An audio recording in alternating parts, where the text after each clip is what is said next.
And now, tonight's presentation of radio's outstanding theater of thrills, Suspense.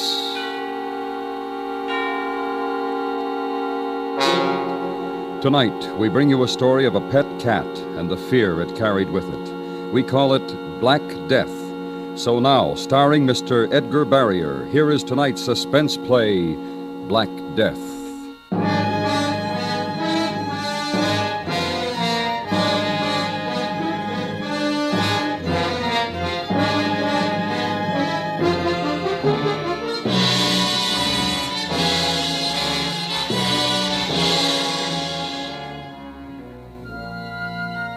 April 3rd. Remember what you did that day? It was a Saturday, so maybe you weren't working. The air held that first promise of spring, so you probably felt the urge to go outside, maybe to the park. If you did, chances are you brushed against death. Black, unpredictable, anonymous death. Listen.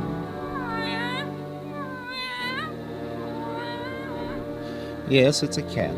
We called him Jerry. Just a tomcat, color black, disposition friendly, usually. Not too good as a mouser, no real need for it. You see, Jerry gets pretty well fed where he lives. And what mice we have there in the Biological Institute wouldn't be very healthy for Jerry. They were likely as not to be inoculated with anthrax, typhoid, rabies, cholera, typhus, or plague. We were doing special work with plague at the Institute, studying and manipulating the deadly Pastorella pestis, the rod-like germ of the Black Death. I blame myself, of course. I should have known about Jerry. As director, it is my business to know everything about the Biological Institute, to keep track of the last submicroscopic bacillus and spore in the smallest test tube. But that morning, I didn't know about Jerry.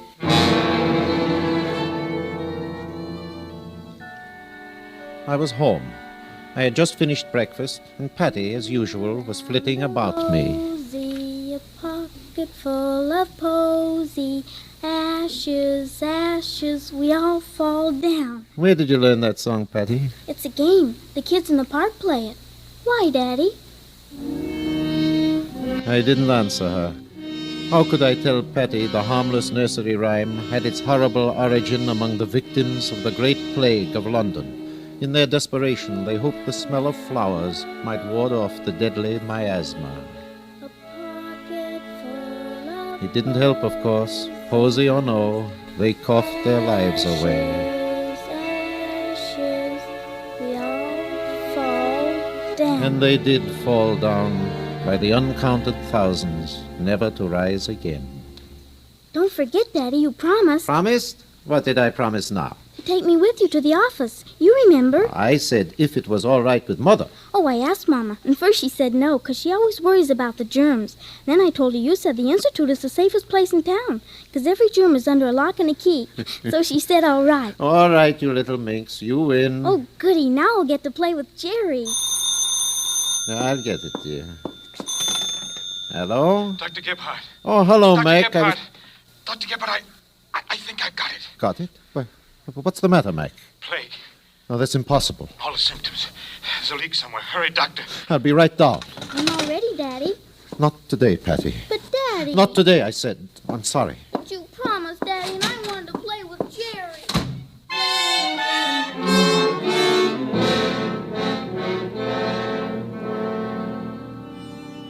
Mac was waiting for me in my office. It took only a moment to see that it was true. The characteristic expression of fear and anxiety. His skin hot and dry. The hacking cough. Am I glad to see you? Oh, Mac, what are you doing up? Have you treated yourself? Yes, but it's advanced. Pretty far. Don't get near me. How on earth did this happen? Slipped up somewhere. Yesterday had chills, headache, dizzy. Thought it was something I ate. Didn't pay any attention. All right. Enough of that. Now, you're getting to bed. No, not until we locate the leak. Hey, the guinea pigs. The cage over there. No, it can't be. Not one of those animals is a pastorella. There must be something else. Now, get away, Jerry. Mac, you're sure you didn't work with some others? Those mice, maybe? I'm positive. Oh, that fool cat. Let me get him out of here. Now, come on, Jerry, outside. Careful, Doctor. He's been funny lately. He scratched me the other day. What did you say, Mac? I said, Jerry. Jerry scratched me, Doctor. That's what...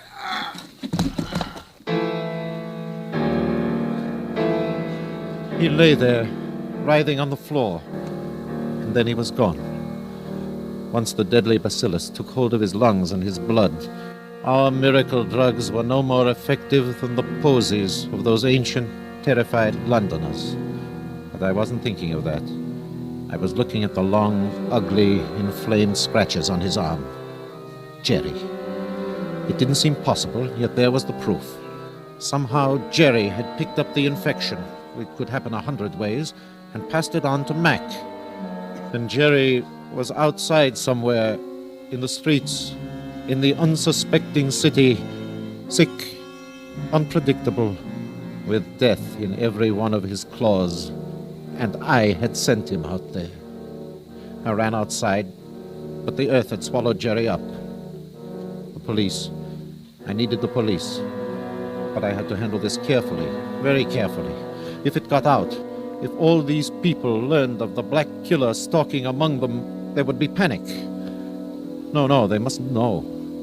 I had to see the chief of police, immediately. I'm sorry, mister, but the chief's a busy man. You tell me who you are and what's your business. All I am asking is to open that door, get the chief on the phone, anything. This is absolutely vital, I tell you. The whole city. Yeah, I understand. Chief Williams. Now, look, you don't want to get into trouble. Hey, Chubby, what goes on here? There's no story in this for you, Ryan. Just a nut thinks he's going to see the chief. I've got to see. Hey, hold it. Wait a minute. I've covered some of your lectures. Your doctor... Gebhardt, you know me. Tell him. He works at the Biological Institute, Chubby. Got a story for me, Doctor? Something hot, maybe? I've got to see the chief. Can you make this man understand? Yeah, sure. Let him in, Chubby. He's all right. I'll vouch for him. You'll vouch for him. That's a laugh. If I let him in there, it's my job. If you don't let him in, it's your job, brother. Yes. There's a Dr. Gebhardt to see you. Says it's urgent. Gebhardt? All right, send him in. Yes, sir. That door right there, Doctor. I'm sorry. I didn't have any way of knowing...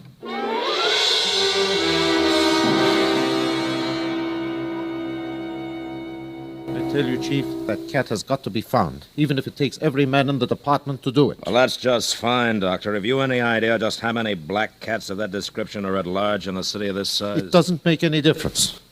We were working with plague bacillus in its purest form at the Institute. That cat is capable of infecting any human, any animal he scratches.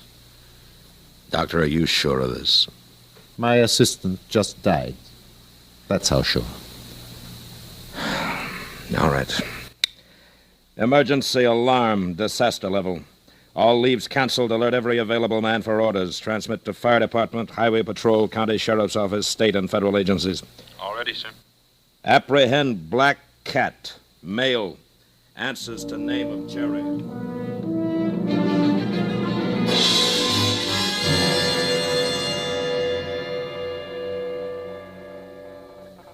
Repeat, shoot on sight, but do not approach or touch the cat, dead or alive. Report in location immediately on contact and stand by for decontamination squad.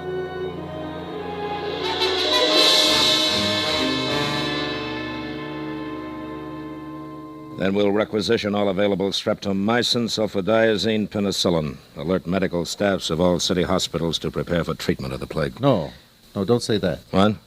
Don't use the word plague. Once it gets out what we're after, the whole city will let go in panic. Yes, I agree with you, Doctor, but these alarms go only to the law enforcement bodies. As soon as I can get the machinery going, I'll warn the newspapers to clamp the lid on it. They'll do it? Oh, sure, they'll all play ball. Except maybe the tabloid. The tabloid? Oh, what's the matter? I'll be right back. Officer, where's that man who was here before? Ryan? I don't know. He listened to about half the chief's order, and then he beat it out of here. I remembered where I had seen Ryan before. He was a reporter on the tabloid. A year ago, he broke an off-the-record statement of mine, caused no end of trouble. He had recognized me just now, and he had heard enough of the chief's orders to put two and two together. I had to catch him before... There was a bank of phone booths ahead. I scanned the glass doors until I saw his form hunched inside. It's the plague. A cat's got it. Of course I'm sure. I even know the cat. I've seen him in the Institute. A black top... Oh, hello, Dr. Gebhardt. Hey, hold it, Bill. Here's Dr. Gebhardt. Maybe he'll give us a direct statement. How about it, Doctor? What's the latest on the plague situation? The latest is you're going to kill that story and kill it quick. Why? It's true, isn't it? Look, you can't let this out. Do you realize what it means if that news breaks on this city? The hospitals will be swamped with panic-stricken people. There won't be men or equipment or time to take care of the real victims. What an angle. Hey, Bill, get this. Stake out photographers in all the hospitals and watch for the fireworks. Oh, wait, you've got to call this off. Read it in your daily tabloid, Doctor. Plague strikes city. You dirty... Go ahead, hit me. The tab gives us a bonus if we're socked in the line of duty. You'll earn it.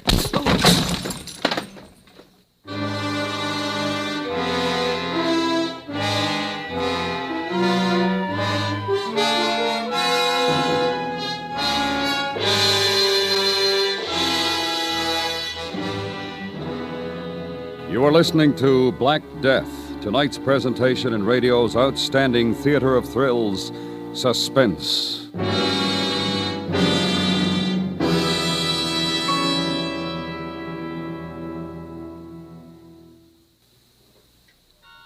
And now we bring back to our Hollywood soundstage Mr. Edgar Barrier, starring in tonight's production, Black Death, a tale well calculated to keep you in suspense.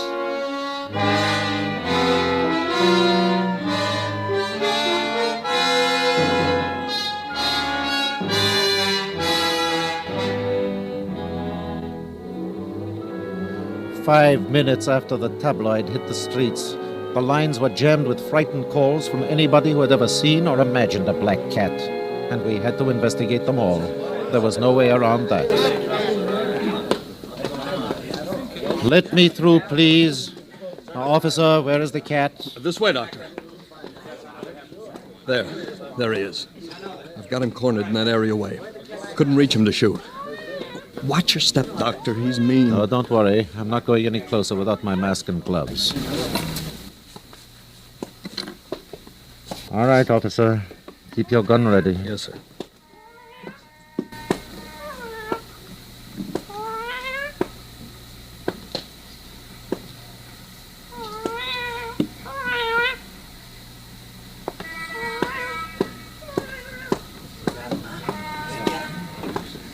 No, it's not Jerry. No. Yeah, this is the 18th false alarm we've chased down in the last 2 hours. Call the animal shelter, officer. Chief Williams was right about one thing. I had no idea how many black cats could be loose in a city the size of ours. It was late afternoon when the alarms stopped coming in faster than we could take care of them, and I got back to the chief's office, tired, with a feeling of hopelessness. Every substation, every hospital, every doctor's office in town, it's the same. You'd never believe so many people could get bitten, scratched, mauled, or kissed by cats in a single day. Or think they did. And the blood tests? Every last one negative so far. Thank heaven for that, anyway. I don't know. We're going to have to find one victim anyhow, or we'll never get a line on that cat. Now, come over here, Doctor. Let's look at this map. I followed Chief Williams to the big wall map. Inside the perimeter of the circle that stretched a mile in every direction from its center at the Institute, colored pins dotted sector after sector as the area was slowly, painstakingly mopped up by peace officers with drawn guns. It was like war. It was war. War without quarter against a single enemy more dangerous than a battalion of soldiers. Slowly, the cordon narrowing in around Jerry, compressing him into a smaller and smaller space. Chief, Yes. Dr. Gebhardt's wife is calling again. Oh? Oh, yes, Doctor. I'm sorry. She's been trying to get you all day. Here, you can take the call here. Oh, thanks. Hello, Dolly. Yes, I know. No, we haven't caught him yet, but don't worry about it. What? Oh? Good. Switch all the men you can to the park. That's right. Well, I suppose she's safe enough there, You darling, don't want but him to slip through again. and you'd you take better no get her chances. inside. Shoot Don't all take animals any outside. chances. Dr. Gebhardt. Yes? I've got to go now, Ella. Yes, of course, I'll be careful. Dr. Gebhardt. You watch out for Patty. Goodbye. Yes, Chief. What It's a is break, it? Doctor. Your cat's pinned down. We'll get him now. Oh, thank heaven. Where? In Washington Park. Where? I've thrown an airtight cordon around the park and given shooting orders. It's only a matter of time now. Washington Park. Are you sure? Yes, we got a positive blood test. The woman was picnicking in the park. She petted and fed your cat, and he scratched her. The blood test was... What? What's the matter, Doctor? Well, Patty, my little girl, is in Washington Park. What? Yes, she's been playing there all afternoon. My wife just told me.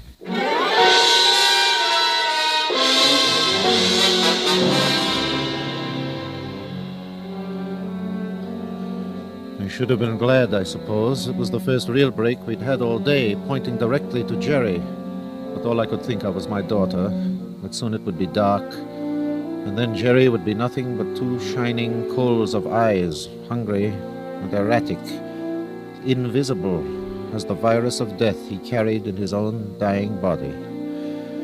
It was then, I think, I first thought of Jerry as what he really was. Death. Black death. The police had herded all the people caught by the dragnet into a corner of the park. And then I heard shots.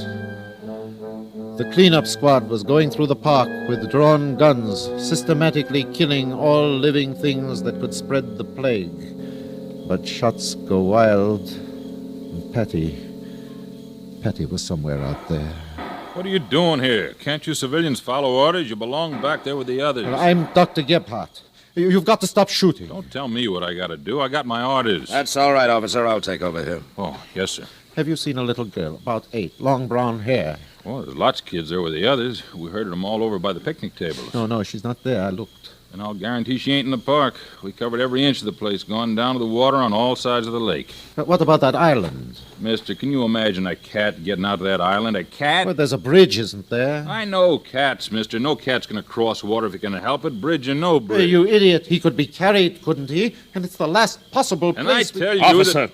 your orders were to mop up this park, all of it, not to use your own judgment about the habits of cats. Yes, sir. I ran over the bridge. The little island in the middle of the lake, so idyllic and peaceful by day, now looked in the darkening shadows like a silent, waiting jungle. It was the one last place that Jerry could be. At the chief's orders, we spread out 5 yards apart, then started across the island. We were like jungle beaters, driving warily ahead, leaving no single inch of ground or bush or tree unexplored. It was dark now. I could not see the others. Except for the trample of their feet on the twigs and the fitful play of the officers' flashlights, I might have been alone on this island. Alone with death. In the windows of the tall apartments surrounding the park, lights went on and off in a haphazard pattern. One of those lights should have been my own. Only I knew my wife was pressed anxiously against the police cordon that kept her out of the park. And Patty, my own little girl. Oh, you bad man! You tried to kill my kitty! Patty! You tried to kill my kitty! Patty! What happened? Did you get him? Chief, I saw the eyes shining in the dark. I didn't know there was a kid Patty! Patty, are you hurt? Where is she? Where did you see the cat? there. In there, down under them bushes. I followed the beam of the officer's flash. Patty had crawled deep inside a natural tunnel under the thick twining cypress. I saw her tear-stained face, frightened, and then 2 coals of fire glared at me from the shadow. In her arms. Takes a notion to scratch her. Patty, let the kitty go. No, go away! I can make him out better now, Chief. I think I could hit that cat. Put it away, Blanchard. Yes, sir, Chief, only it... Give me your flashlight, officer. I'm going in there. I raised my mask, dropped to my knees, and started into the opening between the close-set hedges. But I got no further than the opening. No! Go away! Go away! Patty, Go away! Patty, darling. It's Daddy. It's me, darling. No, you're not my daddy. You're a bad man. You're gonna hurt me. Go away! What's got into her? It's your mask, Gebhardt. That's what's scaring her. Oh, of course. That's what it is. But you're not going in there without a mask. Patty has no mask. I'm going in to get my little girl. Patty, it's Daddy. Don't be scared. I'm coming in with you to take you home to Mama. Now, don't be scared, darling. I'm not scared, Daddy. Jerry's here. Yes. Now, Patty, let me hold Jerry. You won't take him away from me? Now, don't squeeze him. He'll scratch. He hasn't scratched you, has he, darling? Oh, no, Daddy. Jerry wouldn't do that. He's my friend. Yes, of course he is, baby. But Jerry is sick. He's very sick. You'd better let me hold him. You make people well, don't you, Daddy? You're a doctor. That's right, darling. I make people well. Here then, Daddy. You take Jerry and make him well. He was in my arms. Suddenly he didn't seem like Black Death anymore. It was just Jerry. The old familiar Jerry I had fed and scolded and petted for all the years he'd been a fixture at the Institute. He relaxed in my arms as only a cat can, and stretched forth a long paw. The claws came out, rested on my bare wrist. If he made a quick move, even involuntarily, but Jerry didn't make the move. Slowly, the claws, still holding their deadly venom, sank back into their furry sheaths. I took a bottle out of my pocket, uncapped it. What's that funny smell, Daddy? It's medicine for Jerry. It's called chloroform. Will it make him well? It will make him go to sleep, dear. You see? He's asleep now. I'm sleepy too, Daddy. Can we go home now? Oh, yes, Patty. We're going home. We're going home now.